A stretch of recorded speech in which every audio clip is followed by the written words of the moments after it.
Medical college മോർച്ചറിയിലേക്ക് ഷിബുവിന്റെ body മാറ്റിയിട്ടുണ്ട്. 3 മണിക്ക് postmortem വെച്ചേക്കാണ്. ഇവിടുന്ന് ആരെങ്കിലും ഒന്ന് അയക്കേണ്ടി വരും. നിങ്ങളുടെയൊക്കെ പിടിപ്പേടോണ്ടാ ഇൻഫർമേഷൻ ലീക്കായത്, അല്ലാതെ എന്ത്? ഹോം സെക്രട്ടറി സ്വസ്ഥത തരുന്നില്ല. റിമാൻഡ് തീരാനും സുലൈമാനെ കോർട്ടിൽ പ്രസന്റ് ചെയ്യാനൊന്നും അങ്ങേർക്ക് ഒരു ഇൻട്രസ്റ്റും ഇല്ല. നിങ്ങൾ ആരെങ്കിലും കയറി ഒന്ന് ചെയ്യേ, അല്ലാതെ എങ്ങനെ അതിനൊരു തീരുമാനമാകുന്നേ? മാഡം എന്തിനാണ് ഈ പറയണത്? പോലീസുകാരാണ് കയറി ചെയ്യുന്നതെന്നുണ്ടെങ്കിൽ പുറത്തേക്കുന്ന സുലൈമന്റെ ആൾക്കാർ വെറുതെ വിടുവോ? ഞങ്ങൾക്കാണ് ജീവിക്കാൻ പറ്റാത്തത്. പോലീസുകാർക്ക് റിസ്ക് ആണ് മാഡം. അറിഞ്ഞുകൊണ്ടാരും അത് ചെയ്യൂല. എന്നാ പിന്നെ നിങ്ങൾ തന്നെ ഒരാളെ സജസ്റ്റ് ചെയ്യും. യവ കറക്റ്റാണ് മാഡം, യവനെ കൊണ്ട് ചെയ്യിക്കാൻ പറ്റും. ഇടവനോ മൈനറല്ലേ, ഈ പയ്യനെ കൊണ്ട് ചെയ്യിക്കുന്നത് ക്രൂരതയാണ് മാഡം. ഋഷഭിന്റെ പ്രോബ്ലം എന്താ? റെക്കോർഡ്സ് കണ്ടു നോക്ക്. 4 ടേം കറക്ഷൻ സെന്റർ തന്നെയുണ്ട്. ഇങ്ങോട്ട് വന്നതോ പഠിക്കുന്ന സ്കൂളിന്റെ മുമ്പിൽ ബോംബ് എറിഞ്ഞിട്ട്. ആ ASIക്ക് എങ്ങനെയുണ്ടോ? ICUയിൽ തന്നെ. നാളെ കൂടെ കഴിഞ്ഞാൽ വാർഡിലോട്ട് മാറ്റാൻ പറ്റും. അവന്റെ വീട്ടുകാരെ കാര്യം വലിയ കഷ്ടമാണ് മാഡം. ഇന്ന് അവനൊരു ബോംബ് എറിഞ്ഞു, നാളെ അവൻ ആരെങ്കിലും കയറി റേപ്പ് ചെയ്യും. പിന്നെ ഫൈനലി കുറെ മർഡർ കേസുമായിട്ട് നമുക്ക് തലവേദന ഉണ്ടാക്കാൻ ഇയാള് മതി. അപ്പൊ ഇത് എങ്ങനെ എക്സിക്യൂട്ട് ചെയ്യാൻ പോകുന്നേ? അവൻ ഇപ്പോൾ ഉള്ളത് നമ്മുടെ മെഡിക്കൽ വിങ്ങിലെ കാഷ്വാലിറ്റിയിലാണ്. ഒരു 3 ദിവസം എടുക്കും അവനെ സെല്ലിലേക്ക് മാറ്റാൻ. സാറിന് ആളിനെ മനസ്സിലായി, നമ്മുടെ ഡ്രൈവറിൻ്റെ മോനാണ്. ആ, അതും ഓക്കെയാണ് മാഡം. കുടുംബങ്ങൾ തമ്മിലെ അടിയും മഴക്കോ എന്തൊരാളും ചെയ്യും. എന്ത് കുന്തായാലും വേണ്ടില്ല, എനിക്ക് റിസൾട്ട് കാണണം.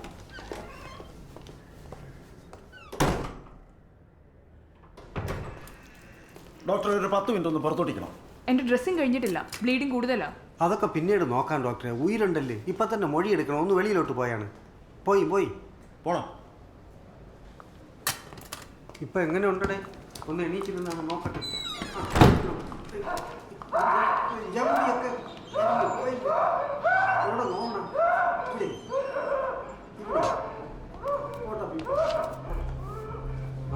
പെട്ടെന്ന് വലിയൊരു ഡോക്ടറെ വിളിച്ച് കാണിക്കാം കേട്ടാ. നിന്റെ വീട്ടിൽ നിന്ന് നിന്റെ അപ്പം വന്നില്ലല്ലോ ഇറങ്ങാൻ. എന്താ ഇവിടെ? ആ ASI ഗോവ ഇന്നോ നാളെ ചാവും. പിന്നെ നീ എന്തിനു ഇവിടെ? 14 കൊല്ലം ഉള്ളേ തന്നെ. ആധാരൊക്കെ പോയി സാറേ, ഇപ്പൊ 28ആണ്. ആണോ? പിന്നെ എന്ത് ഇവിടെ? നിന്റെ വീട്ടുകാർക്ക് നിന്നെ വേണ്ട, ഇടവത്തുറക്കാർക്ക് നിന്നെ വേണ്ട. നല്ല ഡോക്ടറെ കാണിക്കാനുള്ള ബാങ്കെങ്കിലും നിനക്കൊണ്ടോടാ.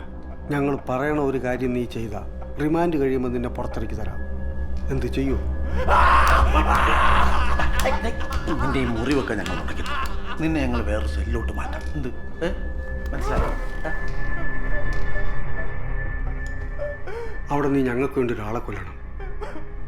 ആളൊക്കെ നിനക്കറിയാവുന്നുള്ള ആള് തന്നെ, സുലൈമാന്. നിങ്ങൾ കുടുംബക്കാർ തമ്മിലുള്ള വഴക്കൊക്കെ ഇവിടെ എല്ലാവർക്കും അറിയാം. നീ ഇത് ചെയ്തു തന്നാൽ എത്രയും പെട്ടെന്ന് നിനക്കൊന്ന് പുറത്തിറങ്ങും. ആരും ഒന്നും അറിയത്തില്ല.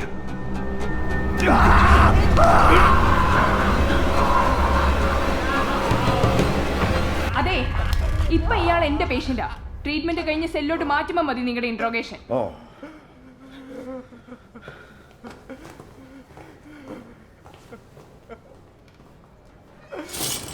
ദേ, നിനക്ക് ആരെങ്കിലും വിളിക്കാനുണ്ടെങ്കിൽ ഇപ്പൊ വിളിച്ചോളാം. ഇനി ഈ ഫോൺ കിട്ടിയെന്ന് വരില്ല. മറ്റവൻ ചത്തയിൽ ചെറുക്കെ ശരിക്കും മറന്നിരിക്കുകയാണ്. ഇവനെ കൊണ്ട് ചെയ്യിക്കാൻ സാറ് പേടിക്കണ്ട. ഇങ്ങനെ ഉള്ളവന്മാരെ ചിലപ്പോൾ കുടുംബക്കാരെ കൊണ്ട് പറയിച്ചാൽ കേൾക്കും. സാറിന് മനസ്സിലായ?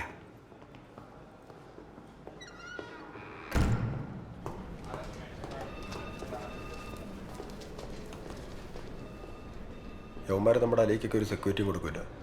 അത് നമ്മളോടങ്ങനെ പോലീസുകാരല്ലേ, അലിക്ക് അവർ നോക്കിക്കോളും. ഇത്ര ആളുകളുണ്ടായിട്ട് പിന്നെ എന്തിനാണ് അറസ്റ്റ് മാത്രം ആരും അറിയാത്തെ?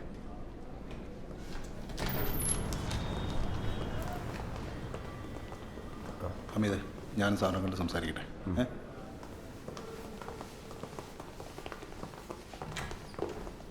പ്ലീസ്.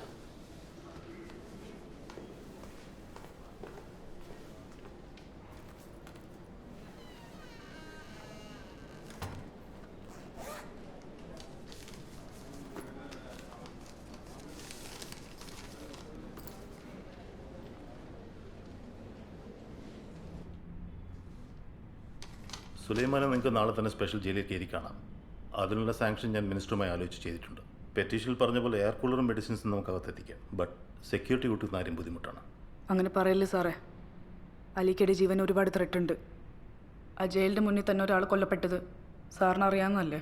മിസ്റ്റർ സുലൈമാൻ, അതും ഇത് നിങ്ങൾ കോറിലേറ്റ് ചെയ്യരുത്.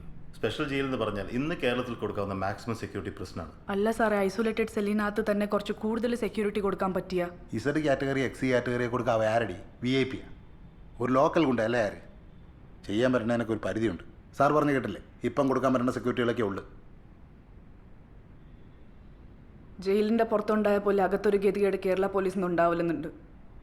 അതുകൊണ്ട് മാത്രമാണ് സാർ റിക്വസ്റ്റ് ഞാൻ ഇവിടെ തന്നെ. അത് കേൾക്കാൻ പോലെ നിങ്ങൾക്ക് താല്പര്യമില്ലെങ്കിൽ ഇനിയുള്ള 13 ദിവസം നിങ്ങൾ അങ്ങ് അനുഭവിച്ചോ.